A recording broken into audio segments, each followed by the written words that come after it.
Alright, YouTubers, welcome back to War Thunder Ground Forces with the Angry Nerd. And today I thought we would take a look at the Swedish SAV 20.12.48. But before we get started, I'd like to remind you that I'm a retired prison guard, not a historian. Don't believe anything I say in any of these videos. I only do a cursory internet search to find out information on these vehicles, which may or may not be accurate. Now, the SAV 20.12.48 was an experimental Swedish self-propelled gun developed by the Bofors company in the years after the Second World War as their first private venture into tank development. At first, the development of the Swedish self-propelled guns resembled similar processes in other countries. Moderately mobile, moderately protected, with a powerful gun. But by the end of the 1940s, the Swedish approach to creating such equipment had changed to lightweight self-propelled guns. During the 1930s and 1940s, A.B. Landsverk dominated Swedish tank construction. Bofors, on the other hand, had firmly established itself in the niche of arms manufacturer, but desired to expand its scope of activities to include some tank manufacture, especially since Landsverk developments had stumbled in the second half of the 1940s. Bofors had been working on a concept tank gun design since 1943. Its first design, a 75mm long-barreled gun with a 5-round cartridge for the STRV M42 medium tank, was refused. This did not deter Bofors. They came up with a new design with a rear auto-loading system. This new cartridge feeding system allowed reloading the gun at different angles of horizontal and vertical aiming. A significant drawback of the design was that it occupied a large space behind the gun. Bofors had also been developing a variety of naval artillery, including a new 120mm autocannon, which was mounted on destroyers. Bofors set out on an ambitious project to design an SPG around this new gun. Bofors kept the 120mm naval caliber, but it reduced the barrel length to 18 calibers, which gave it a similar appearance to the 75mm Stug. The gun received the internal designation Autocannon 120mm. The sophisticated projectile feeding system made it possible to maintain aiming angles in a large range from -10 to +25 degrees vertically, as well as 30 degrees horizontally. The rate of fire of the gun was 50 rounds per minute. This made a very interesting system great for supporting infantry. In 1948, Bofors began work on a self-propelled gun platform with the autocannon 120mm. The vehicle was based on an extended suspension of the SAV M43. The chassis, with an open-top fighting compartment, was quite long, wide, but very low. The gun, mounted on a special stand, protruded quite far forward of the hull. A significant part of the fighting compartment was occupied by the auto loader and ammunition, which had a 6-round magazine and stowage for 62 rounds total. Thanks to the auto loader, it only needed a crew of 3 people to operate. The vehicle was very lightly armored, with 30mm of frontal armor and 15mm on the side and rear, only enough to protect from small arms and shrapnel. Despite this thin armor, the vehicle was still very heavy, weighing in between 18 and 20 tons. To ensure mobility, it was powered by a 400 horsepower Volvo engine, which propelled the vehicle to a top speed of 52 kilometers per hour or 32 miles per hour. The project designs were ready by the end of December 1948, and a prototype was built a year later. Inside Bofors, it was simply called SAV, or also known as the Bofors SAV 12cm. The Swedish Army decided to pass on the SAV 12cm, and the vehicle was never purchased.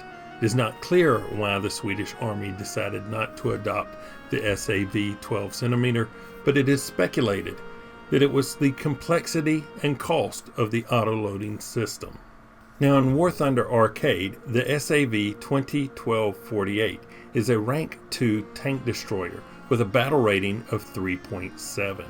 It is powered by a 699 horsepower engine, propelling the 20-ton vehicle to a top speed of 32 miles per hour.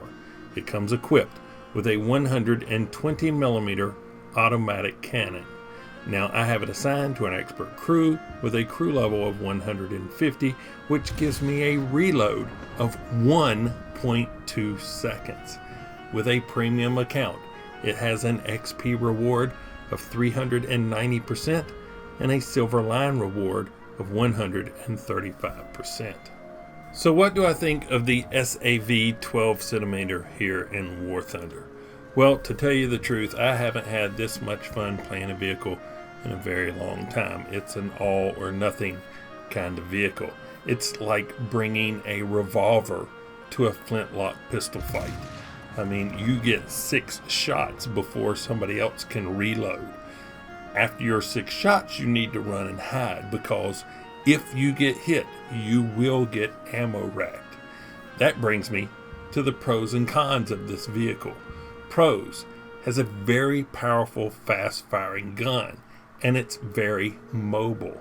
Cons: it has no armor and can be easily ammo racked, and it's also very vulnerable to aerial machine gun fire and rockets and artillery.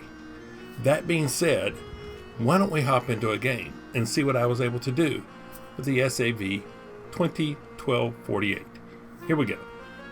All right, looks like we picked up Karelia. We are on the southern side of the map, and I like this easternmost spawn point because I like to go up to the hill right on the edge of the map here, and you can knock off quite a few people running to the cap point, especially if you spawn really nice close to it. You can get there early. And I didn't spawn right beside it. I gotta work my way over there. But this vehicle's relatively quick, so hopefully I can get there. Uh-oh. Oh, thank you, dude. Somebody else is up here, but he's not. And he's looking the same way, but I like to get right this little spot here.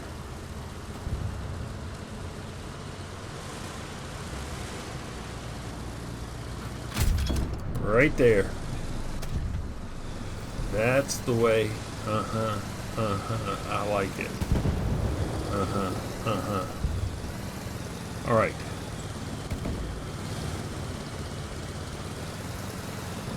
Getting kind of crowded up here.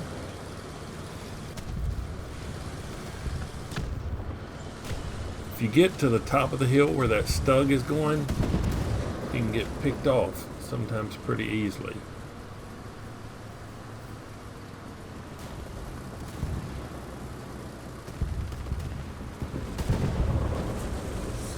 SMK. See if I can get gun down. Oh, come on. Let's try this. Yay! Look there.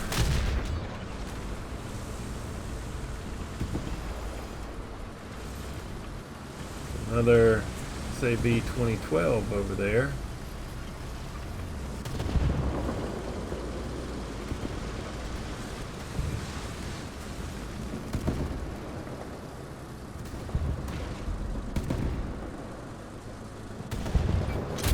There we go. That was a lucky shot. But this thing has that 6-round autoloader. So, you know, even if they come pretty fast, I can still cover this area. There's an air battle option here. Let's take that. Let's back down this hill and hide right here for a minute while I'm off on this air battle. Alright, here we go. We got one bomb, so it's usually a pretty decent sized bomb.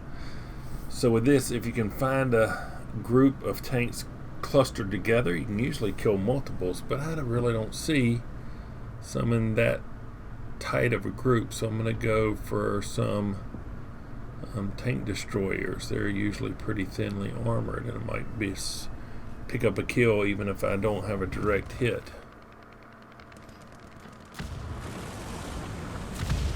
Got one. Issue 76. Oh, Stug! Oh, dang it, he got away. Let's see if he's going to try to go up this hill.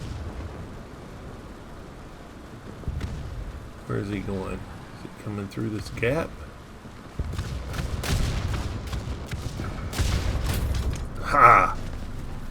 Nice.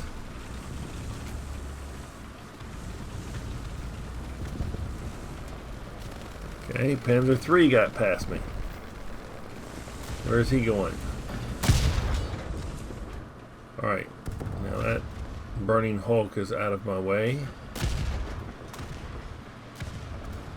Okay, there's the Panzer III. Where's he going?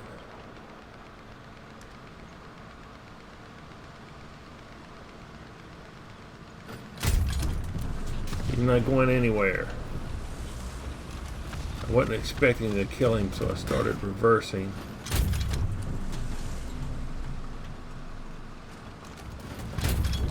Oh, you gotta love this reload. Dang it. Dang it. There we go, finally. I wasted way too much ammo on him. It's another air battle option, but I missed it.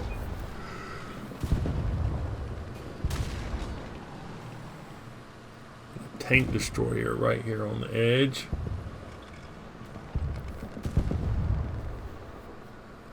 Let's see if he's going to make a run for it.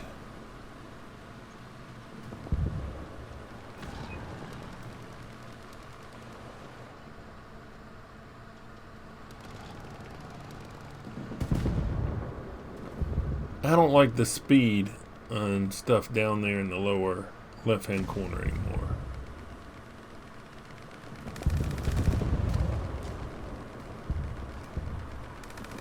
That was just a bit of useless information. You know, it used to be in the upper left-hand corner, but I know why they put it there. Keep all your tank and crew information there in the same spot. But I just got to get used to it. Okay, let's take out this air battle. Again, since there's nobody to shoot at, our forces, or at least one tank, is pushing their spawn pretty hard. He's got them trapped in there, but they can go the back way. Alright, we got 7 bombs this time.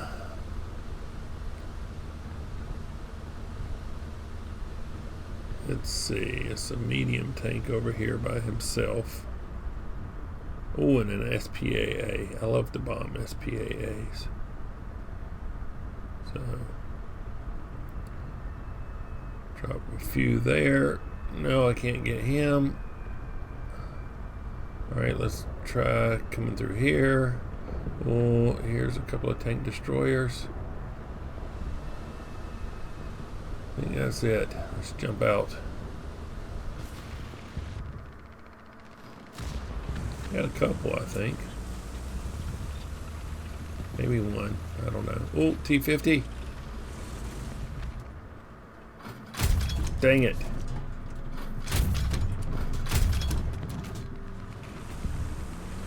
His indecision was making me miss.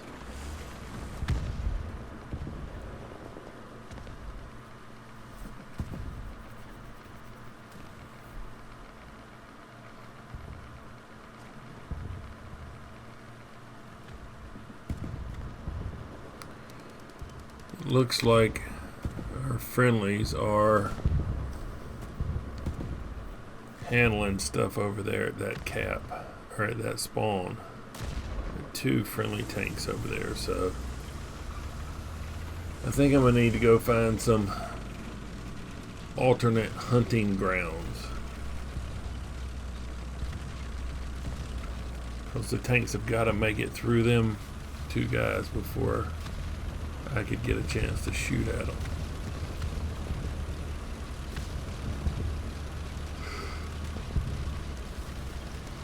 This is sometimes risky coming up this hill. The higher you are, more people can see you. But like I say, we have 2 friendlies over there, so stuff 42 over there.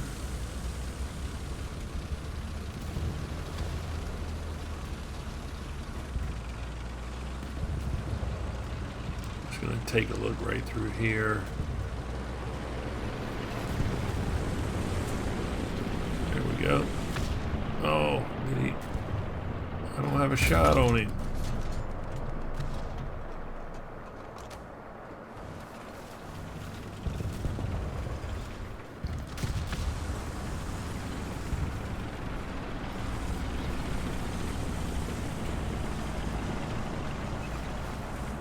Oh, is he coming out? Can I see him? Yes! Another lucky shot. Oh. Enemy M8 just heading up into the cap.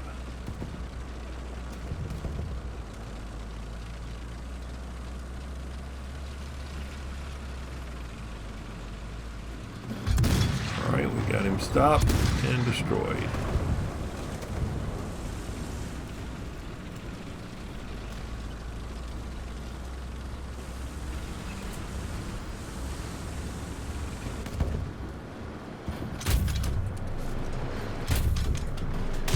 Oh, that was like kicking puppies. T-50's behind the hill. Panzer 38.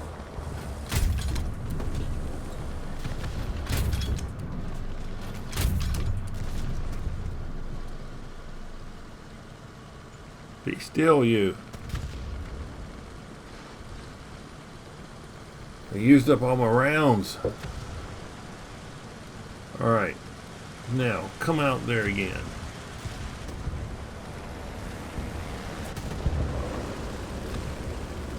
Let's see. Dang it.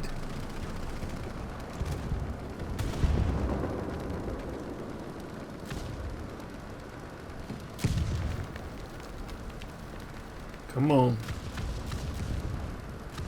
You can do it. Let's see. Oh no, that was bad. Dang it. Missed him and the other tank.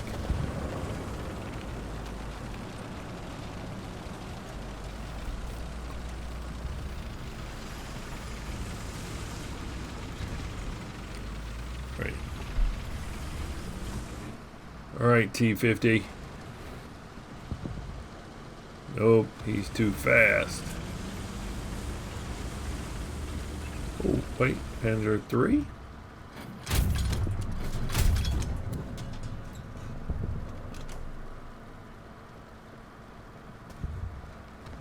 Reload, reload.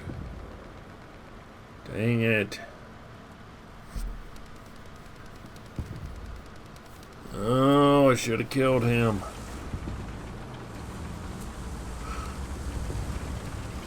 Oh, wait, T-50? Gotcha! I want this air battle? No.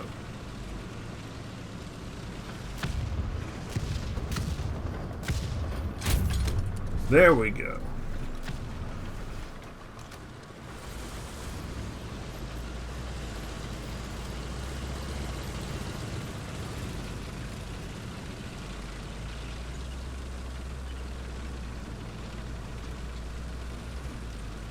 Might as well cap a point. Well,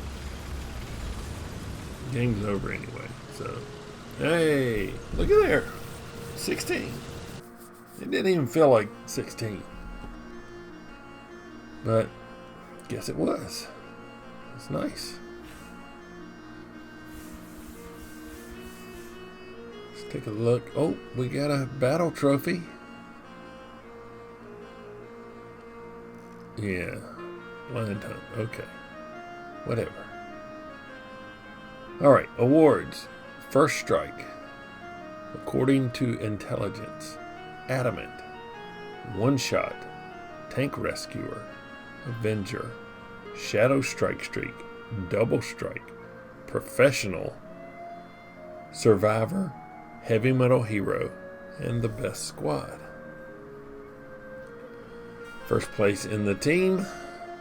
It's my XP and credits. It's premium bonus.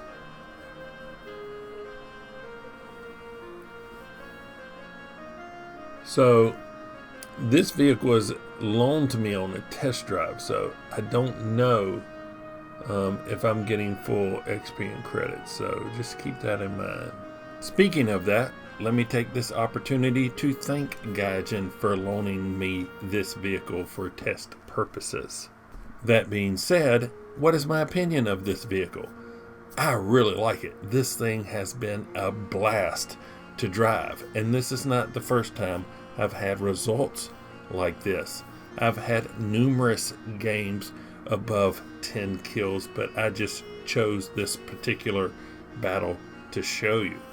Anyway, right now I consider this vehicle to be overpowered, and it would not surprise me if they changed something like the battle rating in the future. So just keep that in mind. I'm not saying they will, but it wouldn't surprise me as well as this vehicle is performing.